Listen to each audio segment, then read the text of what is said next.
Hello, everyone. Welcome back to Floating 2, the WA YouTube channel that is ready to pummel you at any opportunity. My name is Jordan, and I'll be taking through this game of Classic Constructed today. This is going to be round one of the third week of armories over at Good Games Joondalup. Had to stumble my way through that one. And I'll be doing it alone today. So what I might be doing is pausing every now and then to take you through some potential lines of play, give a bit of deeper insight into the players' minds and what could be going through their head. On the left, we've got Jeremy.J running the dash. Haven't seen too much dash as of late, but it was good to see him running it over at this event. I didn't catch these games, so this is going to be very interesting to me as well.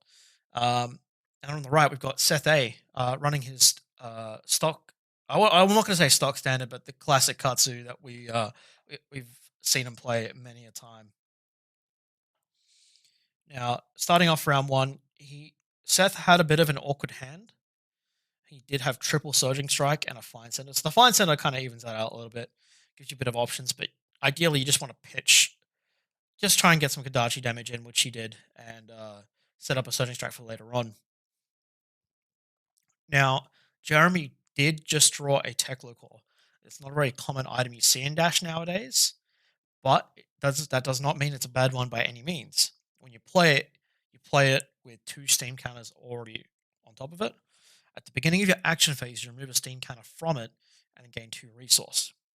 Now, this is great for those turns where you're just 1 resource or 2 resource off. The thing about Dash, though, is that she can always make use of resource. She's never really in a position where she has too much resource, So to begin with, we're going to see Jeremy just kind of place some steam counters on the already out induction chamber and the Teclo pistol. Probably just going to pressure about 4 or 5 damage this turn. He does have a few cards in hand still, so he's going to give himself go again. Maybe even opting for a boost here. But before anything else, you definitely want to reapply the steam counters to everything before throwing out any attacks. But he does have the Tekla Core. So you pitch, put the counters on your weapons, and then play Tekla Core. Arsenal your 0 to 60, because that doesn't cost anything as well. So at some point, that's going to be free damage. That's going to be great for you. Seth having a quick read of the Tekla Core, as it's not a common card anymore. It used to be for those decks that are just very aggro, that just want to boost every turn, like 3 to 4 times a turn, but they're not very common nowadays. Now, over on Seth's side, we know he's got the red surging strike in the arsenal, but he's probably going to try and save that for a later turn. The Scar for a Scar this is the perfect amount of health you want to play Scar for a Scar on.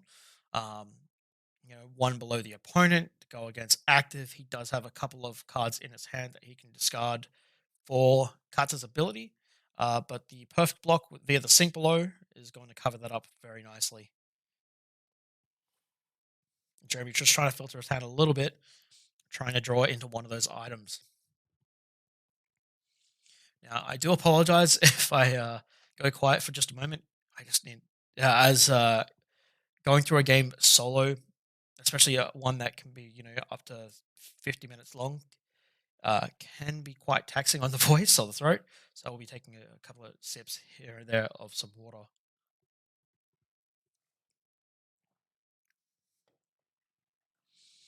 Okay, but now if you're looking at Seth's hand, he's got a lot of wind and a fine center amongst 2 surging strikes. So 1 in the arsenal, 1 in hand.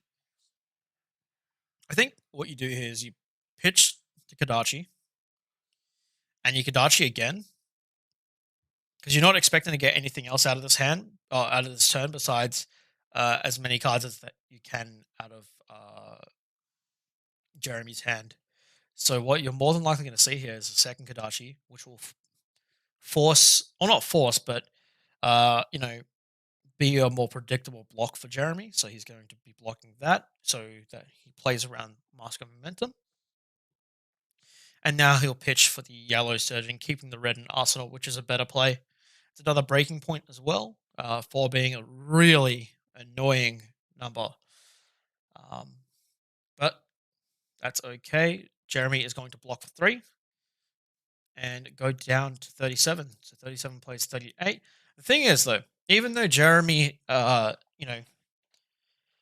with most of his hand, he's still going to have a decent turn himself. The Tekla core put him in that decent position. He's got, a card in hand that he can pitch with, which doesn't have to and probably won't for the start of the turn. He's going to Tekla pistol into induction chamber, pop the steam counters back on him, and then probably play the 0 to 60 from the arsenal for free. Maybe even boost and then reload everything.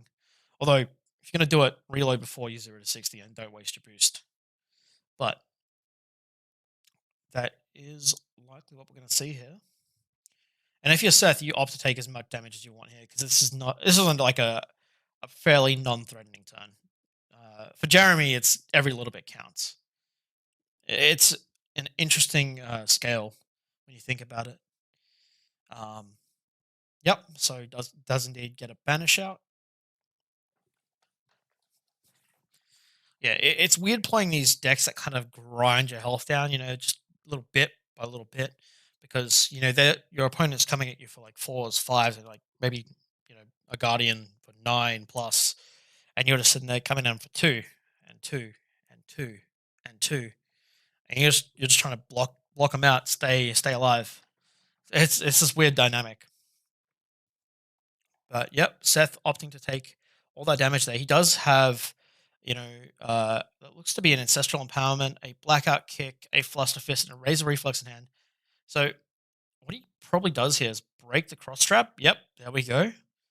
Plays Surging Strike for free. Jeremy has an interesting hand in of itself. So he drew an Induction Chamber, which is a great card to have as fast as you can, except for potentially in this pop-off turn. And the reason why is because it doesn't block. So Jeremy's going to opt to block efficiently, block with the Gauntlet, and Fate for seeing it. Did not opt 1. Oh no, he's waiting for the stack to go down first before opting.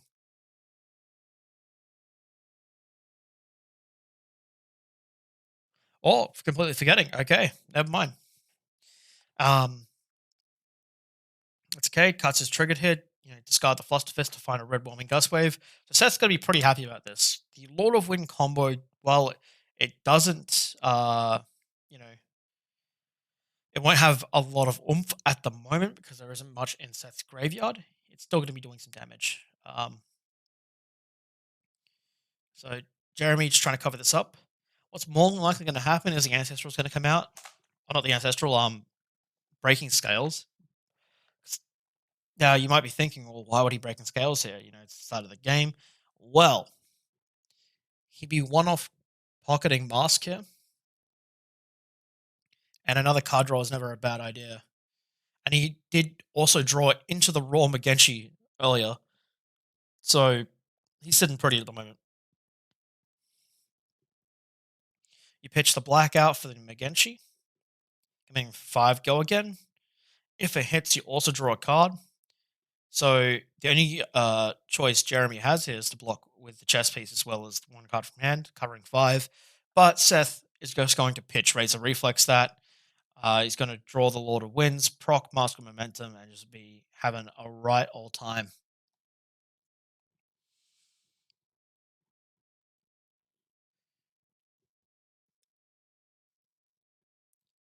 Now, if you're Gavin, might be panicking. But, again, Lord of Winds not going to do much damage here. It might do up to 4. Because there's no cards in the graveyard. Well, not no cards. There's very few cards in the graveyard that actually, pump Lord of Winds damage here. He's going to recur, I think, 2 cards. And if you're Jeremy, most of the time here, you're not happy because all you've got in hand is an Induction Chamber. You've got no way to play it out. You just normally drop. But he's playing Tekla Core. He's playing the thing. So he's going to have 2 resources to play out that Induction Chamber. And then that is a happy turn. There's no ifs, ands, or buts about that.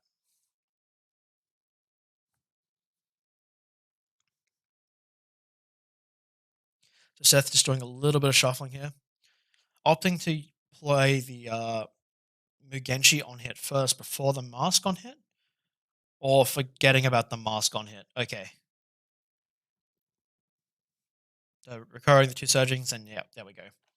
Taking 4. Let's see if Seth forgot about the mask as well. Oh, nope, he did not. Okay. He did forget about it the first time it triggered, which would have been the only time it triggered, but that's okay. This is what friendlies are for. This is the learning experience. You go back, look at your VODs, and hopefully have a second set of eyes in your turn, see if you played any differently. Yep, and that's Gavin popping out his induction chamber. Pretty happy. The Tekla core got a lot of value in the 2 turns it was out, and that's exactly what you want from it. Seth's still shuffling his deck from the Lord of Winds.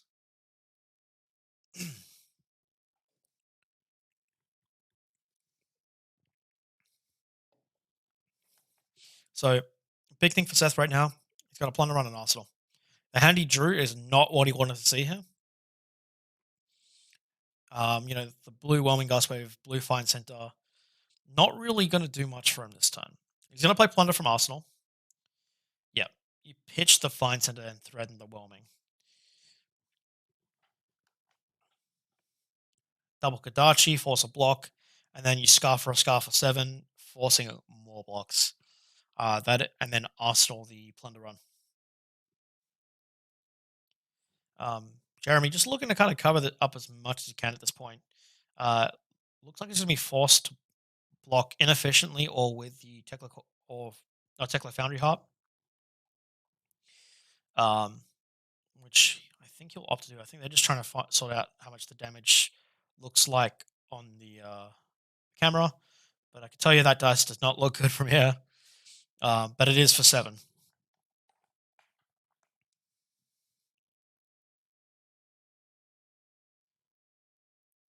Okay, so if you're looking at Jeremy at the moment, you probably want to try and keep that 0 to 60 out of the cards in your hand. So unless it's not a blue, in which case, yeah, it's fair game. And the reason being is you pitch it early, and then it comes back around for free. Just popping in for 2 damage, you're happy. Just another little pistol shot,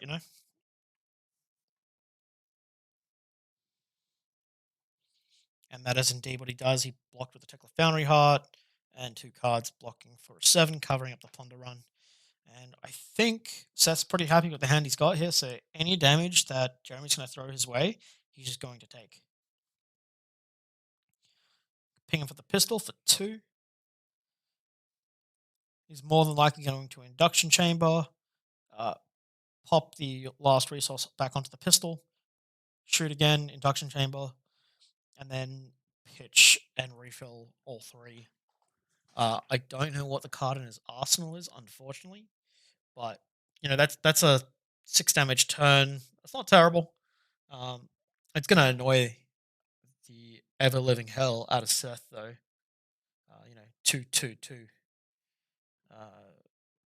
Kind of sounding like Cheek over here for any Smash players.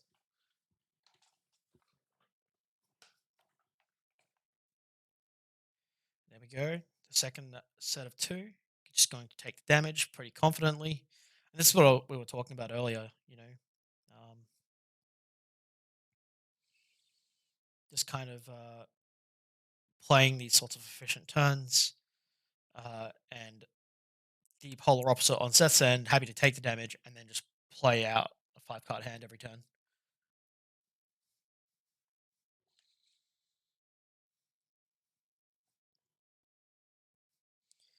Yep, Plunder on from Arsenal. So he does have a Surging Strike in hand as well. He did have to pitch the Whelming Gustwave. So this is going to be a little bit more awkward, but this Surging Strike is going to be thick. Going to come in and force 7. If it hits, draw a card. Also, he can trigger the on-hit effect, which would be to discard a 0 cost to grab another Whelming Gustwave. And if you're Seth here, yeah, that has to be covered up entirely. You 100% snatch here. Actually, I think there was an argument for Soul Beating Strike. Let's pause this for a sec. Let's go back.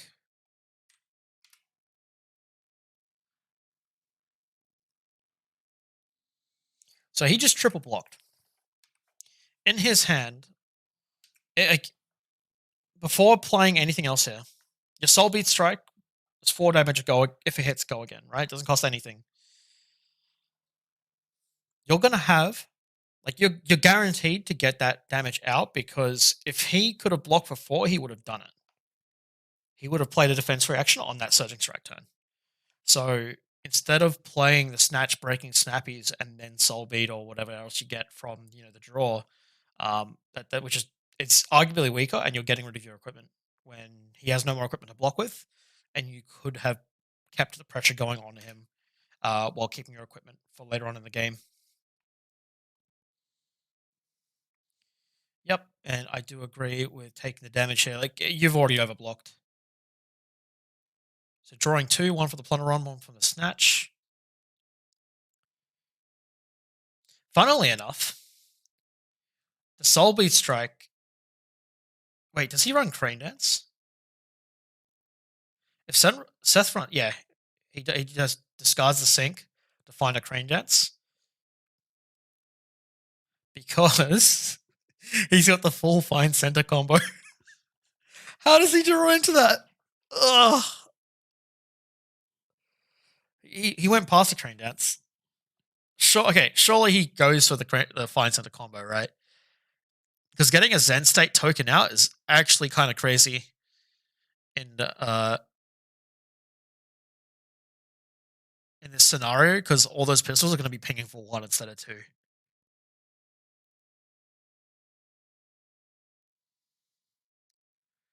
It may be a Crane Dance for 2, but that doesn't matter.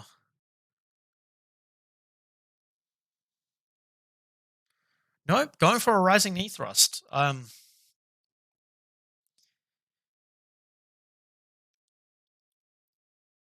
guess if you want to push damage out, but you don't have a leg tap, so that's just going to be 3, man. At that point,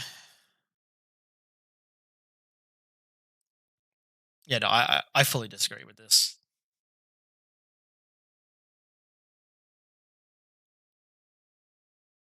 Like, I understand you're pushing out, 3 more damage, but the Fine Center combo is free, and you're setting yourself up defensively as well.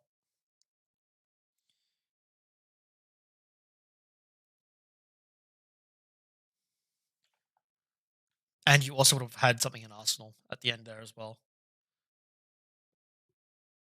So, something to keep in mind for next time, Seth.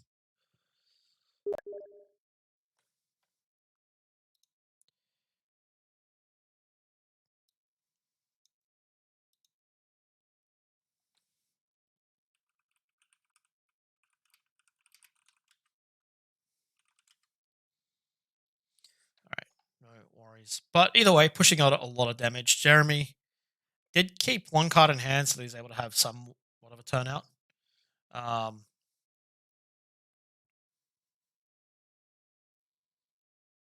Interesting enough. Does use the Teklo. Wait. He can't use Teklo Foundry Heart because he hasn't boosted.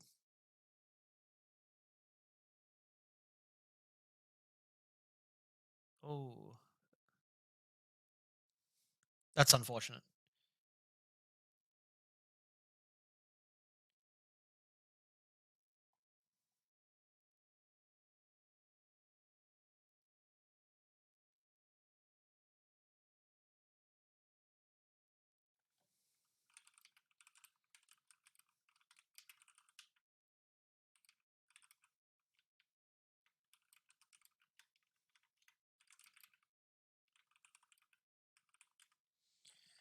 Now, if you're Seth here, regardless of what just happened, he's got a Snatch in hand, head jab. I can't read the other 2, unfortunately, but that's okay. You just take the 2. Anything else induction chamber wise, you're kind of happy just taking. pitch, put everything back on. Or put 2 back on. Yep.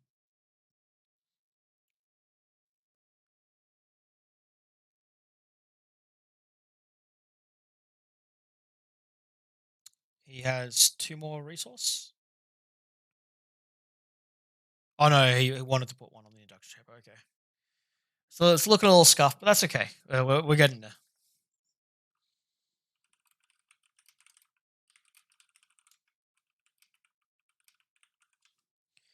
Alright.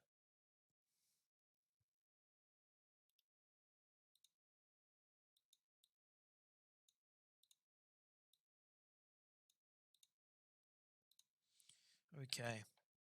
So that is a captain's call into, and I think that was. I can't tell what that card was. I apologize in advance.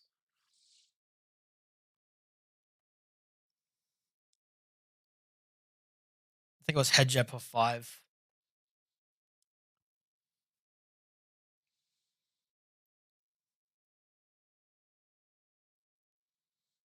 It's Seth just kind of pushing as much damage as he can here. Uh, Wanting to get the card draw. Although I'm not sure what he was hoping to draw here. In terms of what could potentially be a good card to draw with the go again. I There's honestly an argument also for I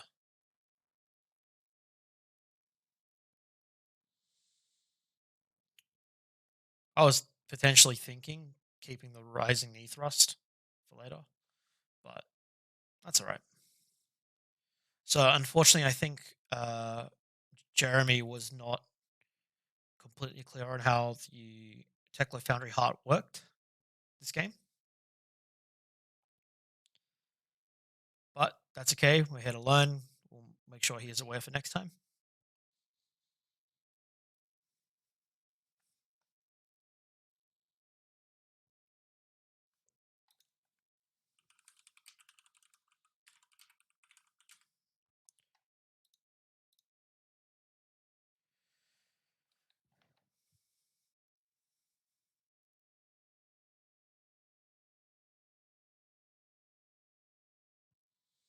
Yeah.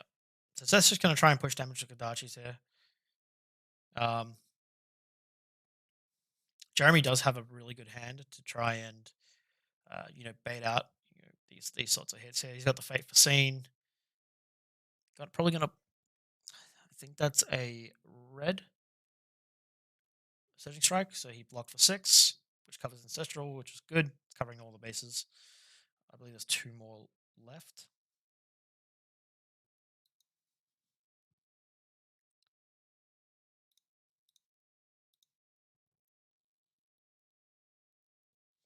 And then Interwhelming Gustwave for 2.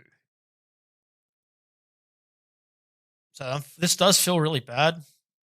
But you got to block this out.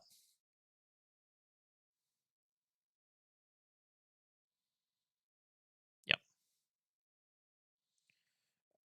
Not using the opt from the Fateful Scene either.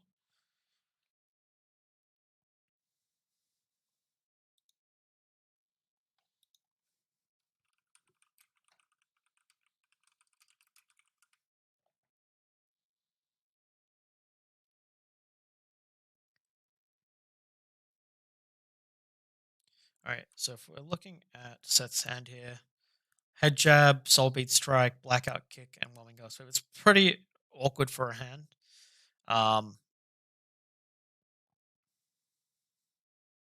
He might even look out to block a little bit this turn, just because of how awkward the hand is. Or if he thinks he can push a bit more damage, he might do that instead. But I think the idea is block with blackout kick, pitch whelming gust wave, Kadachi, head jab, soul beat strike. That is the most damage output you can hope for that turn with no real combo starters besides head jab, which I believe he does not run open to center to follow up on.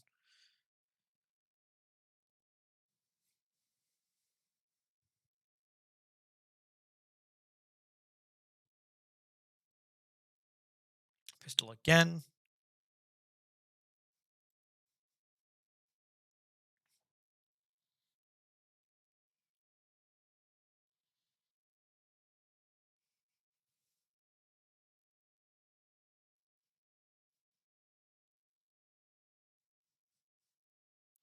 Yep, just opted to take damage here because you can. Locked and Loaded. Now that is a card I have not seen uh, played ever. I guess he just wants to get it out of Arsenal, as it's not really applying here, I believe. Yep.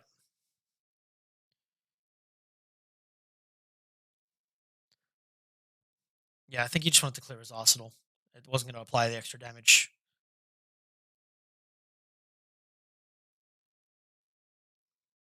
And Seth already got a mind for his game plan. Head jab for 3. I think if he reorders that into. Oh, the double head jab. Oh, it was a okay. It was a red whelming gust wave. Otherwise, he would have Kadachi'd again. That makes a lot more sense.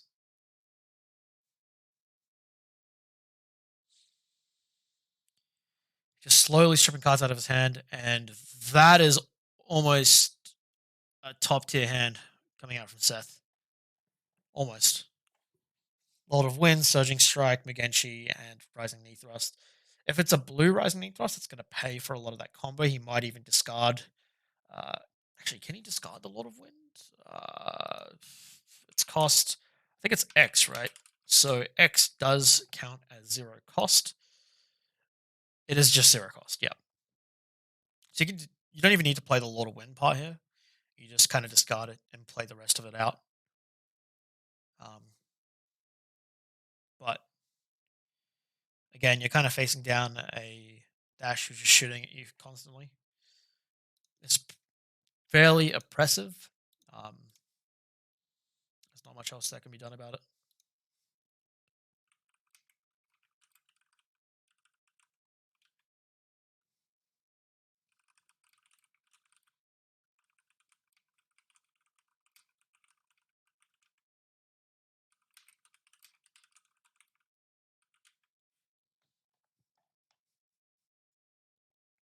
Yep, opting to take the damage.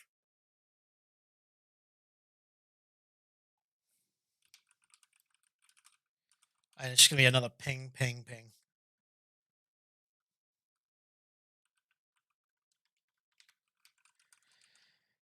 I mean, if you're in Seth's position at the moment, I feel like you just take as much damage as you can. I mean,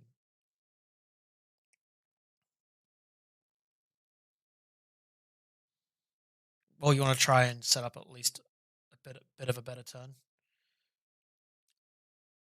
So blocking ones kind of makes sense to me, but taking an extra 2, that's logical.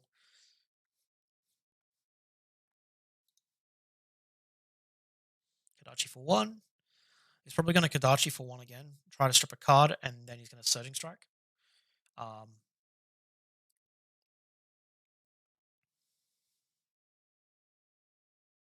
Or just Arsenal. I actually kind of like that. Try to keep the combo ready.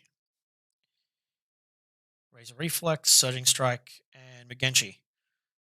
Well, none of those discard, so unfortunately he's not in a very good position to get that combo off.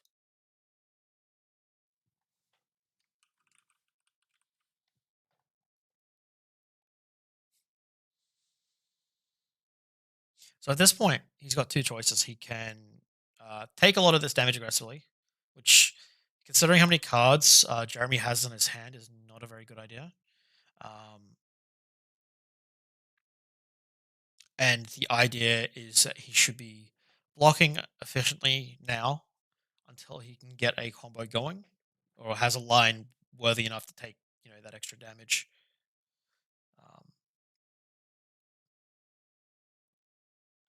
Yeah, this is a very hard decision though, because what the best you can do next turn is pitch a Mugenshi Surging Strike, pitch a Mugenshi Surging Strike, which doesn't feel good, right?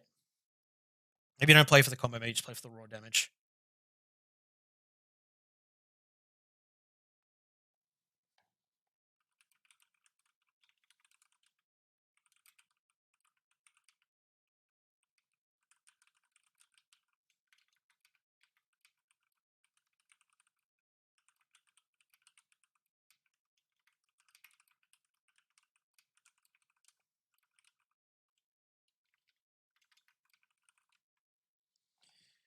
Okay.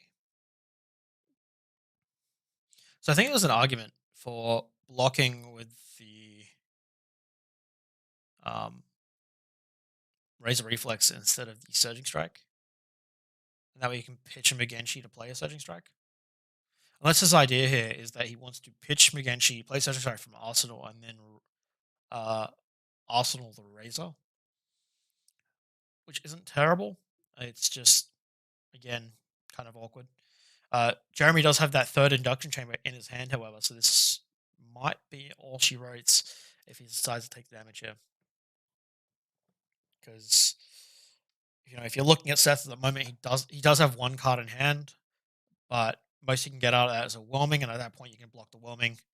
Um, does opt to sink from Arsenal to cover the setting strike.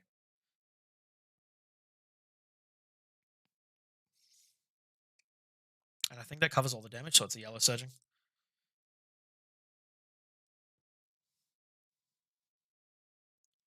And draw back up. So we say, oh my, more leg taps? He's got 3 leg taps and a snatch in hand. That is not a hand you ever want to see. So yeah, we will try and see some blocks out. Except we're going to see the 060 come out now. More just attack actions that are going to threaten, quite a bit of damage. Now, one thing to note is that Seth could block here. He's going to have to block this turn. That is non-negotiable. If he keeps a leg tap and a snatch in hand, he could snatch, pitch, and then raise at that. Because we can keep in count of Jeremy's defense reactions.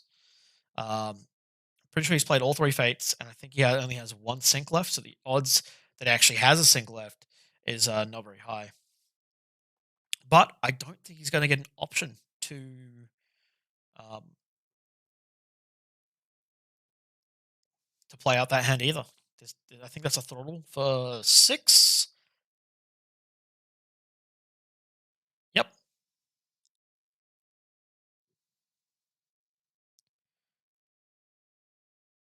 That will be blocked, but Seth does not have any cards in hand.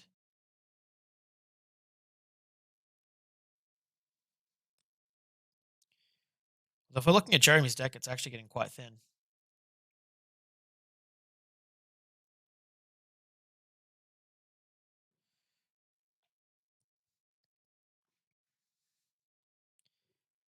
Seth, very low though, just 1 little ping away.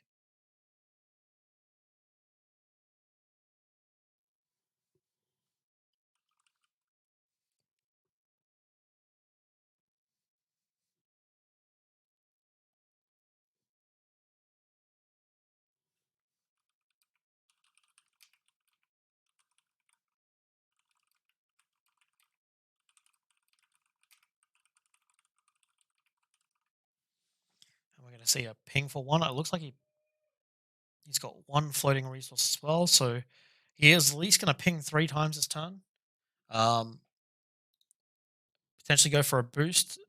So what Seth needs to do here is to try and keep the sync for any sort of attack action that is going to be thrown his way.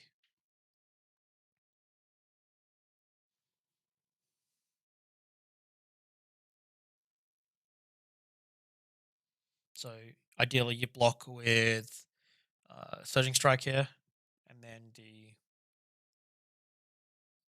I couldn't see what the other card was, unfortunately, but he is opting to play the sync quite early. Risky, but respectable.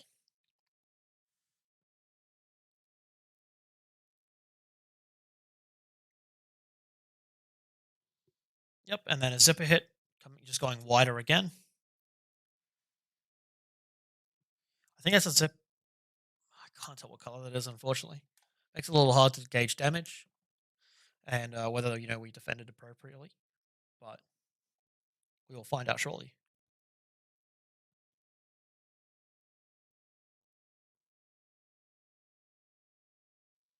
Yep, blocking for 4. So I think it might have been a yellow zipper hit. So this is where the previous discussion line goes into play anyway. keep the sink below for the attack action rather than the pistol shot. And maybe you could save your armor there. Maybe you don't want to save your armor at this point in the game, but nevertheless, that is a an option.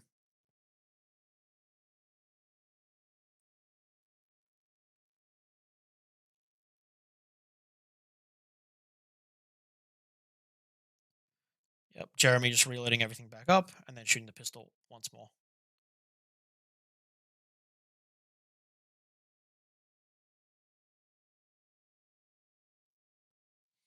Yep, and then blocking the scar for a scar. Plasma purifier going into the arsenal. Jeremy has full control of this game, and I honestly don't see Seth coming back from this one, unfortunately.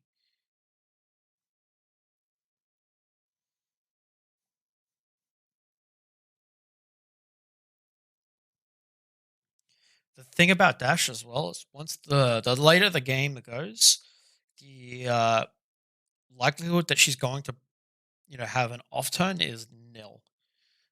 She's set up all her blues for later on, which she can just pitch to pistol pistol multiple times, and that is the playstyle of her. That is how she works and operates, and unfortunately, you need to realize that and then either race her to that end game, or you know take enough cards out of her hand each turn for that not to be too relevant.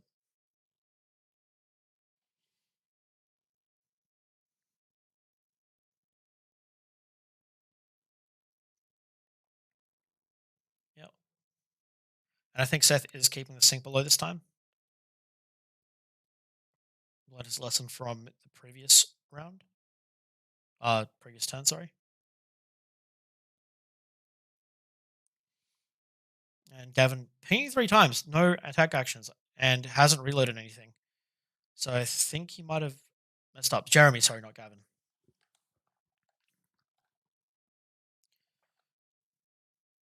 Seth just pitching to Kadachi. And yeah, it's unfortunately the health deficit's pretty big here. Seth's looking to get pretty looking like his deck is looking pretty slim at the moment also. Um yeah, this is just going to be a block fest until eventually one gets through.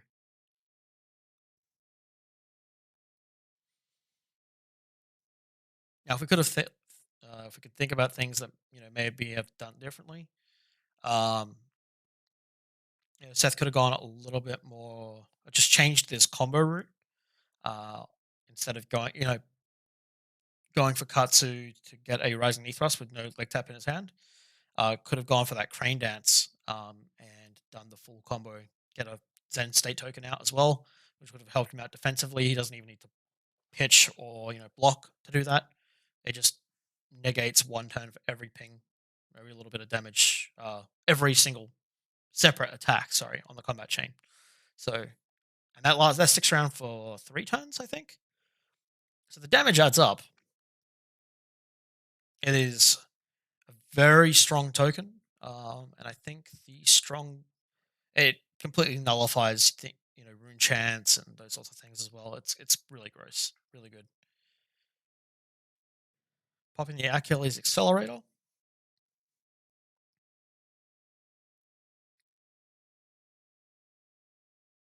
shooting, yeah, and then popping out the plasma purifier.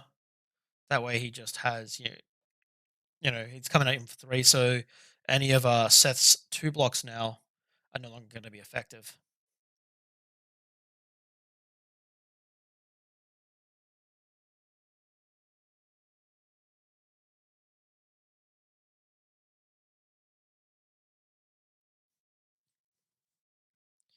It's interesting to see the single plasma purifier and 3 induction chambers out though.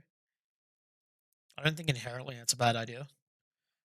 It is in this matchup anyway because 3 is kind of like a break point for Ninja almost, as half the cards block for 2. Leg tap being one of them, which is currently in his hand. So that's going to try and block out prior to that with Whelming Gust Wave, Ancestral Empowerment as it also blocks with 3, so that's going to be a priority card here. Also, one of the induction chambers being used. Reloads the pistol, shoots the pistol.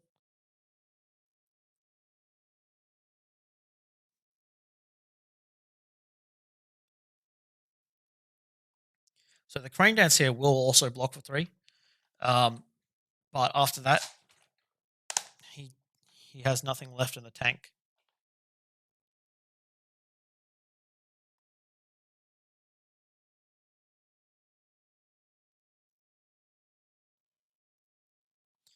Yep, blocks for 5, and then pitch to swing to pistol one more time, and that's it. So unfortunately, a few mistakes were made on both players' parts, but this is definitely a learning experience for both players. Seth and the combo routes he was taking, Jeremy and some of the blocks he could have maybe done a little better, as well as being I think new to the dash at the time as well. Maybe didn't understand the requirement of Tickler Foundry Heart, but that's all right. We're in a casual environment here, and we're all learning and striving to play better. So I'll see you guys in round 2.